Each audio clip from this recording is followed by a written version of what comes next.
Hello, everybody, and welcome to Faces and Heels, your podcast for pro wrestling here on the KB Radio Network. I am your host, Kevin Reed, and we are about to recap and give some reactions to WWE's SummerSlam, which took place on Peacock in Detroit, Michigan, and this is the biggest party of the summer, as they like to say in WWE. This is one of the big four in WWE. You know, going back to when it was WWF, there were four major pay-per-views. There was WrestleMania, of course, Survivor Series, the Royal Rumble, and SummerSlam. And SummerSlam was booked as, I guess you could say, WrestleMania for the summer. You know, it was just as important as WrestleMania. You know, the card was just as stacked as WrestleMania. You know, it full of main events, full of championship matches, and we have arrived to the 36th SummerSlam. And this one here, I was excited for, but kind of leading up to this pay-per-view, I was upset. And it was for one major reason, and that was the omission of the Becky Lynch Trish Stratus match. And I don't understand why. Now, I know we have a stacked card. I think there are 8 matches on this card. One I feel was unnecessary, and that was the Battle Royal. But I mean, I understand if they feel like they want to set up something else after this Battle Royal, but I mean, if you wanted to 86 it for time, it's something you could have done to squeeze in this match, you know, maybe started earlier, because this has been building since WrestleMania, you know, this feud, and it was, I would say, tailor-made for SummerSlam. But we're not getting that match. And not only that, we're not getting a championship match with Rhea Ripley. You know, it's like, so it kind of upset me that we weren't getting those two superstars, well, 3, and a possible 4th, whoever would challenge Rhea Ripley, on this card. But it's still a stacked card. It is still SummerSlam, and there's a lot to get excited about. So let's run down the card. Then we're going to go through the matches and rank them and give my thoughts on what's next for these superstars. There are 8 matches that are set for SummerSlam. Ricochet versus Logan Paul in a singles match. You have Cody Rhodes versus Brock Lesnar in the singles match. You have the Slim Jim SummerSlam Battle Royal, which consists of 25 minutes inside of a ring. Ronda Rousey versus Shayna Baszler in an MMA rules match. Gunther, who is the Intercontinental Champion, putting up that championship against Drew McIntyre. Seth freaking Rollins, who is the World Heavyweight Champion, putting that championship up against Finn Balor. Asuka, who is the WWE Women's Champion, putting that championship up against Charlotte Flair and Bianca Belair in a triple threat match. And then the main event, tribal combat for the undisputed WWE Universal Championship. Roman Reigns versus Jey Uso. So let's dive into SummerSlam. And let's start off with that singles match between Ricochet and Logan Paul. That is the first match of the night, the opening match of SummerSlam. And we know that following Triple H as a figurehead in the back, going back to when he was in NXT, he always starts off a pay-per-view or a premium live event with a banger, a way to set the tone, if you will. And so when this was announced as the opening match, I was like, okay, I'm interested in this. I want to see how this go, because I am a fan of Ricochet. I really enjoy him in the ring. His promo work needs some touching up. He is not the greatest on the mic. Let's just say that. But I am thoroughly entertained when he is in between the ropes. And this match had a story, had a build. This goes all the way back to the Royal Rumble when those two did the double clothesline, when they both jumped off of the top ropes from different sides of the rings and boom, met in the middle of the ring and clotheslined each other and fell. It was a beautiful viral moment. And so this has been building. We even got the beautiful Samantha Irvin involved. Samantha Irvin being the fiance of Ricochet, and the match starts. And this is, I figured it was going to be kind of a uneven match, even though both are high flyers, both needed a win. To be honest with you, Logan Paul has been doing a lot. Logan Paul has fought Seth Rollins, he's fought Roman Reigns, he's been in the Royal Rumble. He has had some banger matches, but he hasn't won. He hasn't won a match since he's been in WWE. And Ricochet has kind of fell to the wayside ever since he's actually been on the main roster. He got on the main roster, and I think he won the U.S. title, and that was during the pandemic, I believe, and that didn't last too long, and he's kind of been lost in the shuffle there. But they need a ring. They need a win. They really do, both of them, but only one can get it. This was an exciting match. It moved at a pretty decent pace. This match was 18 minutes long, and I think that was perfect. This match really was just a highlight reel. There really wasn't much grappling. There wasn't much face to face. There was more high spots in this match, and nothing wrong with it. It just was, and it was just them trying to, I guess, make a viral moment. And it was some nice moves here. There were some nice moves in this match that were like jaw dropping, like wow, you know. But overall, as far as a quote unquote pro wrestling match, it was decent. And in the end, Logan Paul did defeat Ricochet with some assistance from whoever that was that helped him out and gave him the brass knuckles, laying out Ricochet 1, 2, 3, forcing Samantha Irvin to declare him the winner. I give this match, with Logan Paul defeating Ricochet, I give it 3.5 stars out of 5. I think it was decent. It was decent. It was a little above average, but nothing that I'll be like, man, I want to watch this again. Go on Peacock and watch this match again. It was what it was, but it's all good. I did enjoy it. It was a good opening match, and that's all you can ask for. Moving on to our second match of the evening, and it is a rubber match between the American Nightmare Cody Rhodes versus the Beast Brock Lesnar. And this has been a rivalry, a feud that nobody saw coming. I definitely did not see this coming.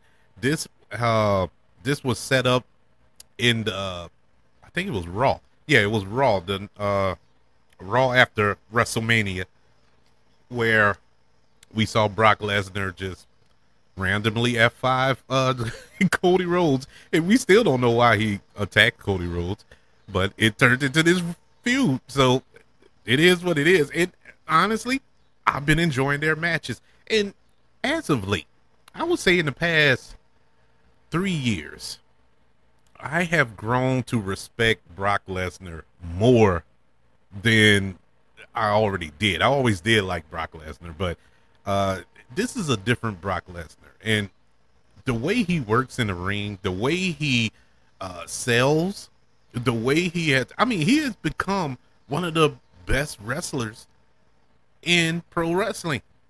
Honestly, because this wasn't the Brock Lesnar from old, before he left and went to UFC and all that there. This is pro wrestling Brock Lesnar. And I've enjoyed him immensely. Even when he was with Paul Heyman, that was all fine and good. But it was after that. And I always question, like, why they took Paul Heyman away from him. Because he's not really good on the mic and all this.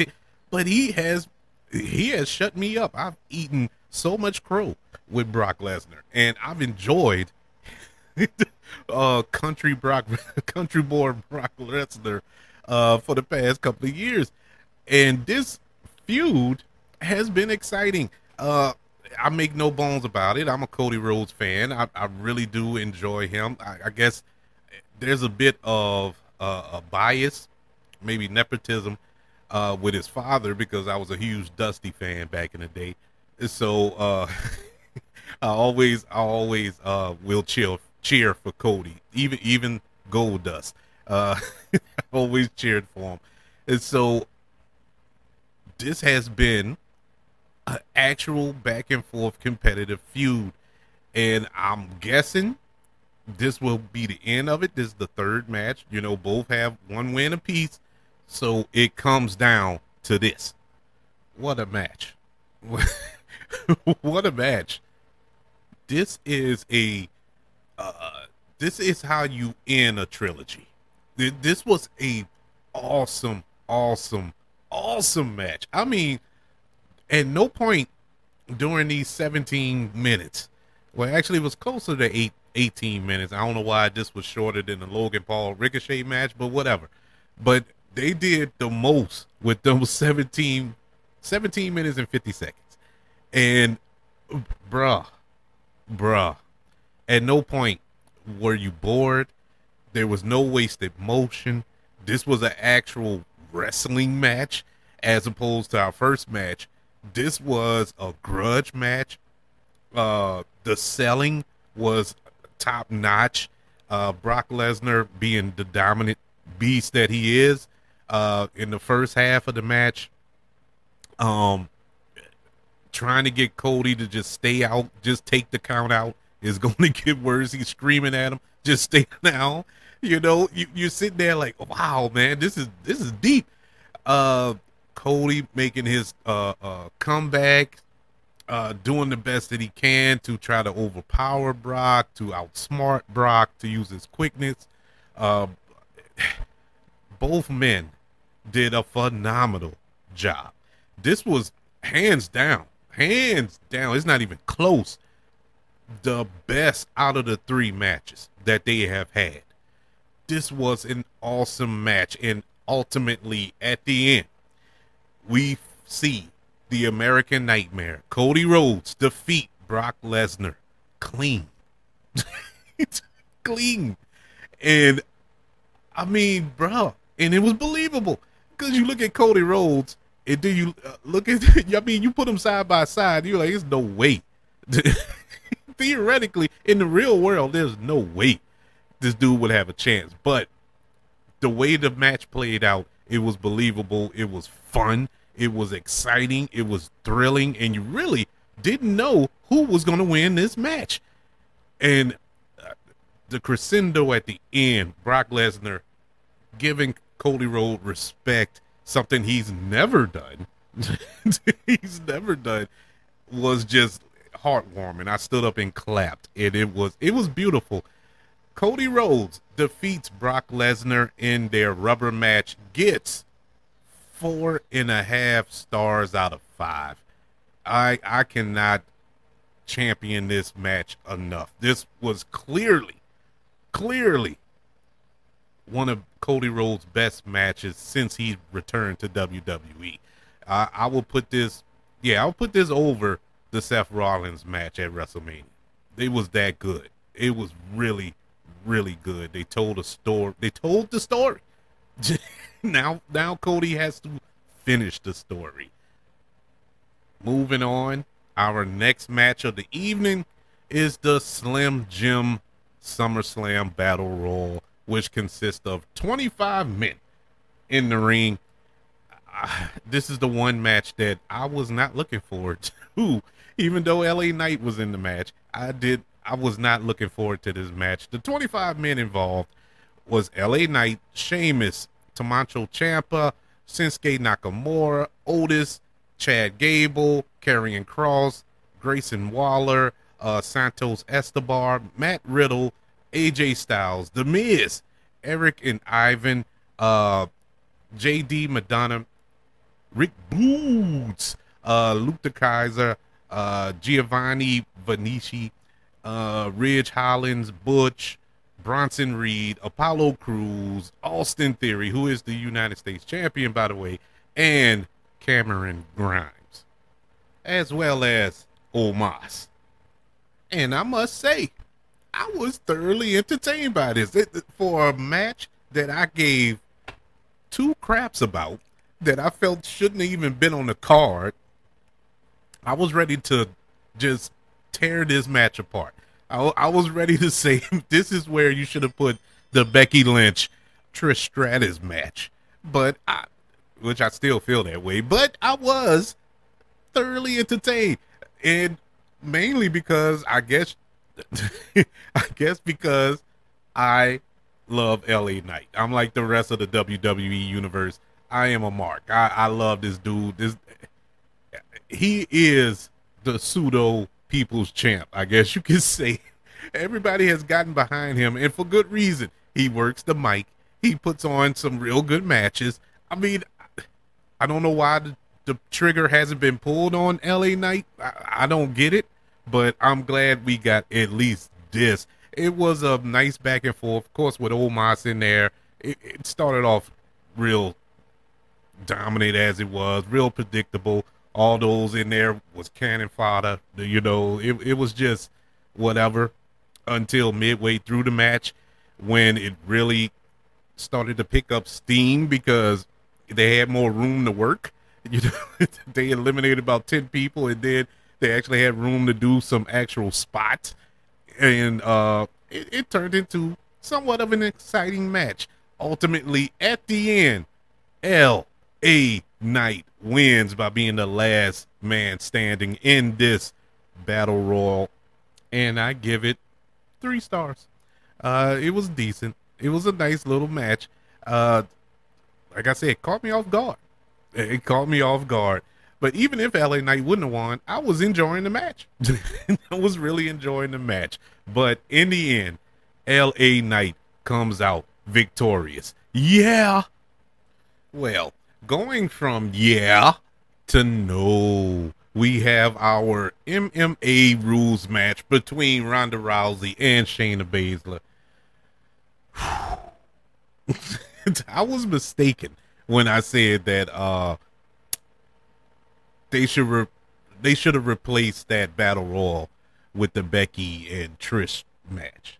No, they should have replaced this match. They should have replaced this was so boring. This was so boring, and this could have been one of the best matches. Going by the history of these two young ladies, the grudge match nature of it was dead. The crowd was dead. I mean, I felt like, honestly, I felt like pulling out a pillow rather, and going to sleep. I mean, it was boring. It was so boring, and no energy between the two. It was the shortest match. It was 7 minutes long. They really could have cut 5 of that. It was bad. I mean, bad. And it's no big secret. Ronda Rousey, she's already stated that her time with WWE is coming to an end. And look, it's time. It is time. It was good while it lasted, the first little run, but it's time. God bless her. This wasn't it. Shayna Baszler comes out victorious, defeating Ronda Rousey by submission in this MMA rules match. I give it 2.5 stars. It was bad. Honestly, man, it was to the point of embarrassment. I felt bad for both of these women, both of them, because they both can go. It's not like they can't wrestle or fight MMA style, because they've accomplished great things in both arenas. So I don't know what happened here. I honestly don't know what happened. Yeah, 2.5 stars, and I'm giving that out of respect because I could have went lower than that. Easily the worst match of the night, and I'm. It hurts me to say that. It really does because I like both of them, but it is what it is. So we move on to the Intercontinental Championship match between the champion Gunther versus Drew McIntyre, and this was two beefy men slapping meat. This was a very physical match, to be expected. Was expecting this type of match. Drew McIntyre making his return after being gone since WrestleMania, I believe. Yeah, it was WrestleMania when he faced Gunther in a triple threat match with Sheamus, and Gunther won that, of course. And this is the first time they actually went face to face, mano a mano in the ring together, and this was a good match. Very good match, very physical. Not much to speak on. I mean, these are just two beefy men slapping meat. And it was awesome. It was a real good match. I think at the end of it, you still have Drew McIntyre looking strong because it took everything in Gunther's arsenal to defeat him. So at the end, I think it went the way it was supposed to go. Gunther is going to break that record, the Honky Tonk Man's record of holding the Intercontinental Championship. So I knew he was going to win this match, but overall, it was still a good match. Gunther retains the Intercontinental Championship by defeating Drew McIntyre via pinfall. Gets 3.5 stars out of 5. I think it was a very decent match. Good match. Nothing spectacular. Nothing to write home, tell mama about. But good at the end of the day. Now, we move on to the WWE World Heavyweight Championship match. And this is a rematch or return kind of a match. And it's weird because the two individuals in this match fought what that was a few years back. I forgot when, to crown the inaugural, should I say, Universal Champion, and that is Finn Balor versus the WWE World Heavyweight Champion Seth freaking Rollins. And if you remember, Finn Balor won that match, but during that match he got hurt. He was the first Universal Champion, but the next night on Raw, he had to relinquish it because of his shoulder. He damaged his shoulder in that match, and which was a banger. It was a banger match. And these two fellas had a match, I think, last month at the pay-per-view, and it's a nice matchup, but I'm kind of tired of seeing it, and so I wasn't super excited for this match. But you do have the element of Damian Priest, who has the Money in the Bank not championship, but contract in his hand. So there's that going on. It is a lot involved in this match, so it did draw a little interest from me, and I'm glad that I was wrong. This was a banger.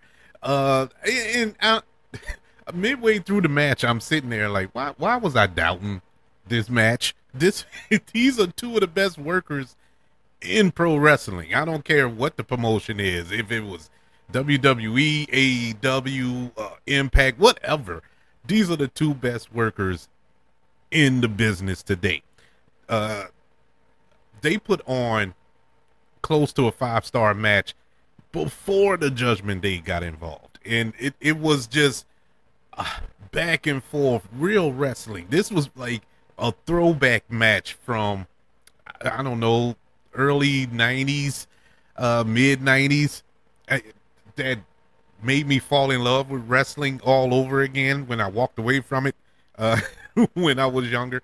And I was like, oh my God, this is a master class in storytelling. You have Finn Balor coming out. He has the little temporary tattoo on that shoulder that was surgically repaired due to the match, with seven written across it for, I guess, the 7 years. It's been 7 years, my God. 7 years that that they had their match at SummerSlam. And then you have Seth Rollins coming out with the same outfit underneath that, I don't know what you call, what would you call that robe that he had, but underneath that robe he had the same vest that he wore in that match, messing with Finn Balor with that. They got it on back and forth, false finishes. Then the Judgment Day got involved. We see Damian Priest come out with the briefcase, and then you're like, okay, is he going to cash it? I had a thought that Finn Balor was going to win the match, and Damian Priest was going to cash it in on Finn, and that would have been the funniest thing ever. And it almost came to that. Really, it was a real exciting match with the interference, with Rhea Ripley and Dirty Dom coming in. Seth Rollins having to basically fight off the entire Judgment Day, and it was awesome. It was awesome, and especially due to the fact that Judgment Day has been beating the living fire out of Seth Rollins for the past few weeks on Raw, and for him to get the better of him on this premium live event, that was pretty cool. But the storytelling was awesome. Damian Priest, man. Damian Priest is the unsung hero in this storyline. His facial expressions alone has been awesome. The way that this match was choreographed and put together was, I would say, close to perfect. And I have zero complaints about this match. None. That's why the WWE World Heavyweight Championship match between Seth freaking Rollins and Finn Balor, where Seth Rollins retained the championship, gets 4 3/4 stars out of 5. I'm hesitant to give it 5. I want to give it 5, but I'm gonna stop just short of giving it 5. But it was an awesome match, and these next 2 matches had a lot to live up to. Good job by Seth Rollins and Finn Balor. I think they both came out looking strong. The Judgment Day came out looking strong, and who would have thought? I would say about a year. You go back to a year ago, Judgment Day was not looking good. It was not looking promising for that faction, and now they're one of the better factions. I mean, aside from the Bloodline, of course, this is one of the better factions in WWE, and it has really been exciting to watch. Moving on to the triple threat match for the WWE Women's Championship, where we have the champion Asuka defending the championship against Charlotte Flair and Bianca Belair. And this match was, oh my God, it was it was botch central. We had wardrobe malfunctions, we had botched moves, we had I don't know, it was just horrible. There was no chemistry, the energy was low. You could tell the crowd was just dead, and the crowd was trying to get into it, but it just did not work. It didn't have that magic. And these are 3 champions. Asuka is the current champion. Bianca Belair has been a champion. Charlotte Flair has been a champion multiple times. And so these are women who are great at their craft, but it just did not come together, unfortunately, for the most part. Now, business did pick up towards the middle or the end of the match. It got exciting But it was it was, I don't know, up to this point this was the longest match. It was about 21 minutes long. And I was it was just boring. It was bad.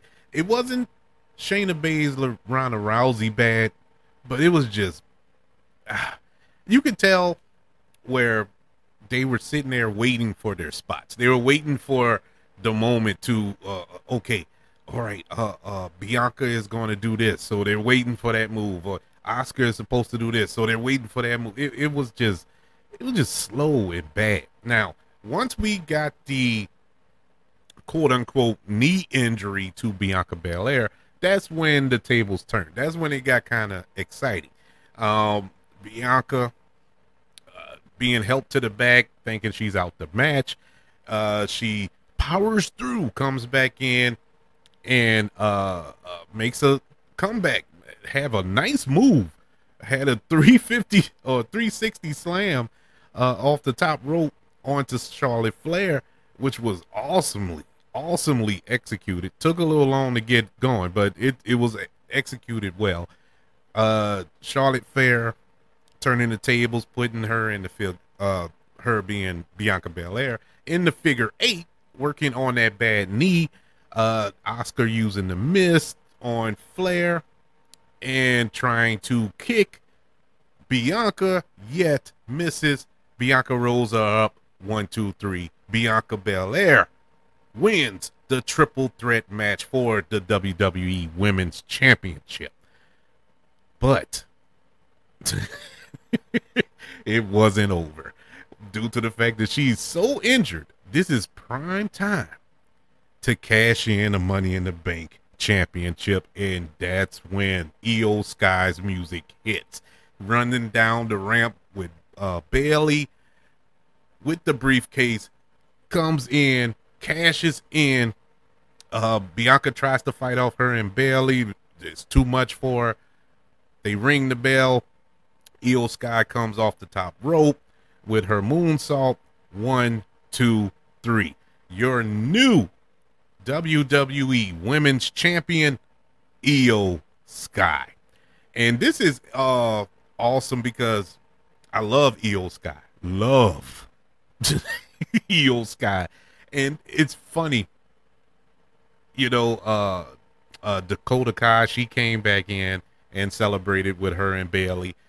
This marked 1 year since Damage Control got together. They got together or premiered at last year's SummerSlam. So it's fitting that a year later, almost to the day, that one of them becomes the women's champion. And I never would have guessed it would have been Io Sky, but I'm glad it's Io Sky. This was it saved this match. It saved it because up to that point it was bad. It was bad. And I was sitting there like, oh my God, get this over with so we can get to the main event. But overall, the triple threat match itself was pretty bad until the end. And the cash in was great. And so it's kind of a tough one to rate, but I'm going to attempt to give it a rating. The triple threat match for the WWE Women's Championship between Bianca Belair, Asuka, and Charlotte Flair, where we saw Io Sky come in and cash in her Money in the Bank briefcase to become the women's champion, gets 3 stars out of 5. And it was lower than that. It was very low until the cash in. The cash in gave it a star because that was executed perfectly.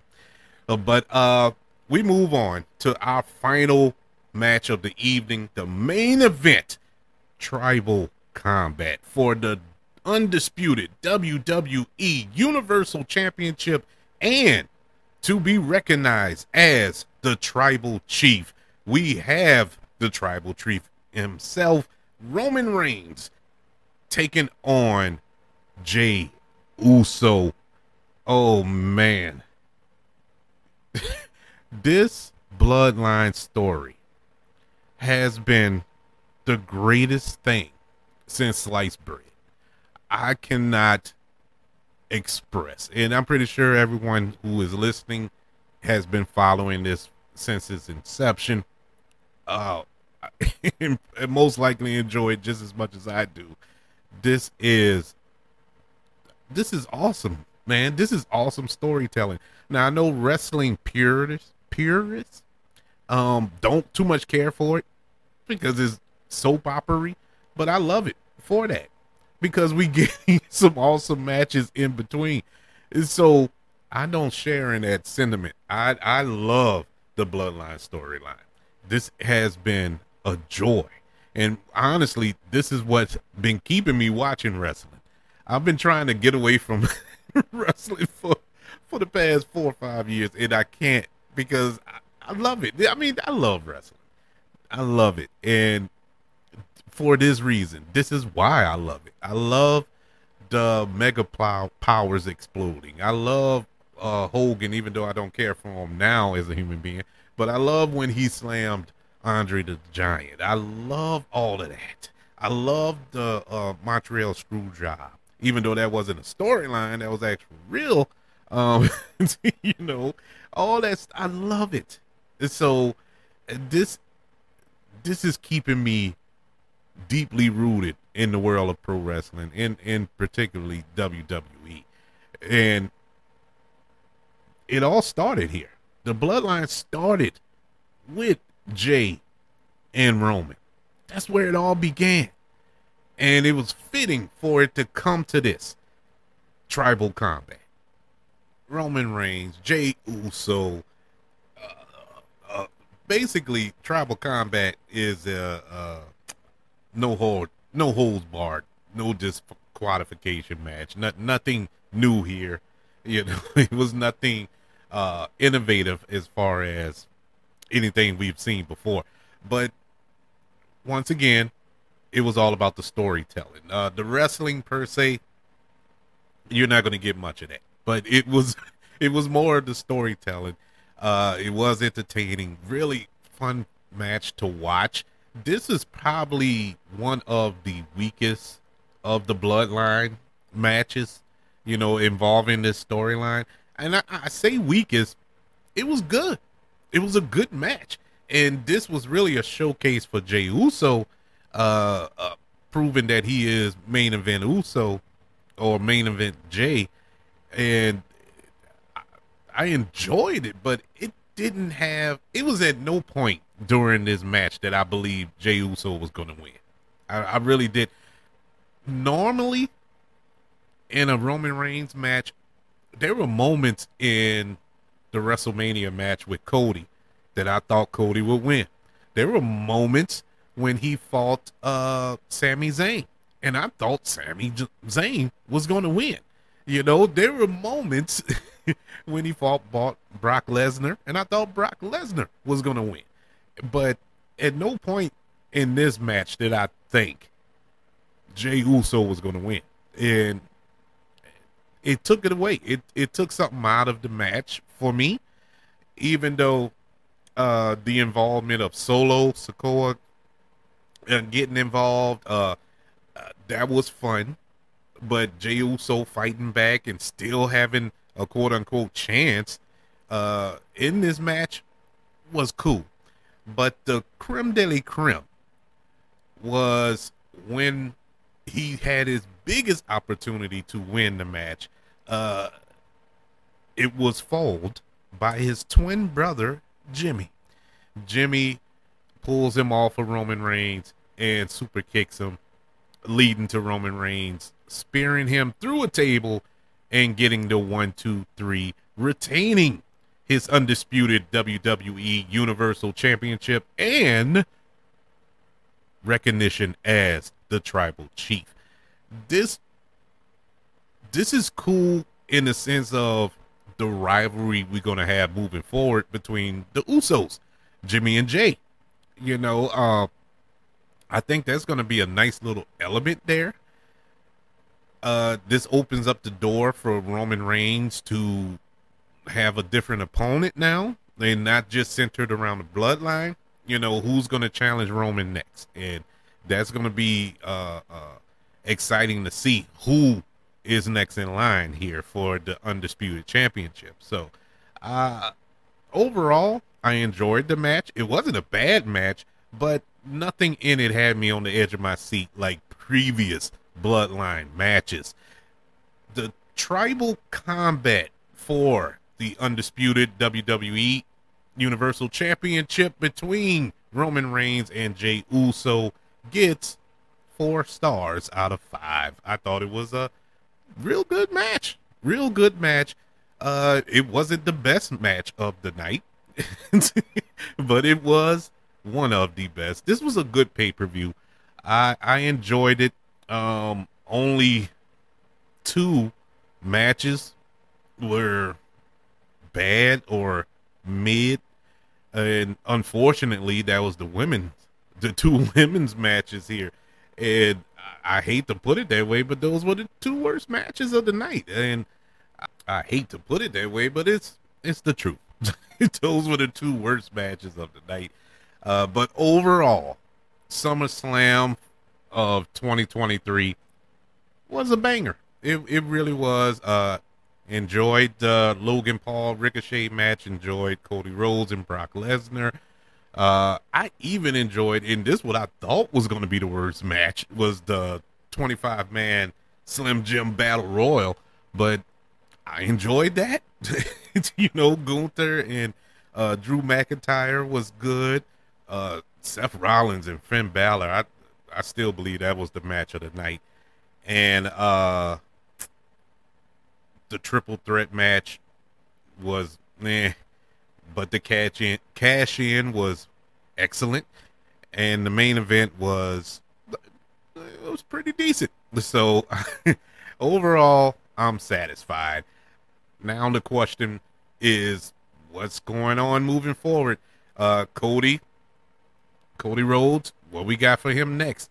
Will he be challenging Seth Rollins for the heavyweight championship, or will he get back on track and try to challenge Roman for the undisputed Universal Championship? Or what's next for LA Knight? You know, after this victory in the Battle Royal, what's next for Gunther? Who is going to be challenging him next? Io Sky and Damage Control, what's next there? And who is next in line for Roman Reigns? There is a lot of question marks. Nothing is etched in stone here. So there's one knock I have against it. I don't know what's next, but I guess that's all part of the game. No pun intended, Triple H. But I would like to know what you think. What you thought of SummerSlam? Did you enjoy it? Do you think it was one of the best premium live events in recent memory, or do you think it was average or just didn't like it? I would like to know. Email the show, kbradiopodcast@gmail.com. You can also look me up on all social media platforms. Just look up the KB Radio Network. Don't forget, we're on YouTube as well. Look for the KB Radio Network channel on YouTube, subscribe, and give this video a like if you don't mind.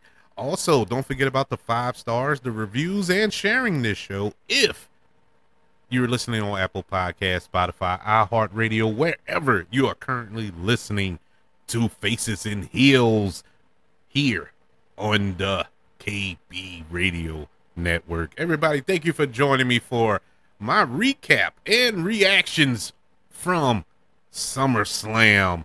Can't wait to speak to you next premium live event. I think it's Payback. I think that's in September. I think that's the name of it. It's Payback. Whatever it may be, I'll be here to recap that as well. Everybody have a blessed one. I'll speak to you later. Peace out.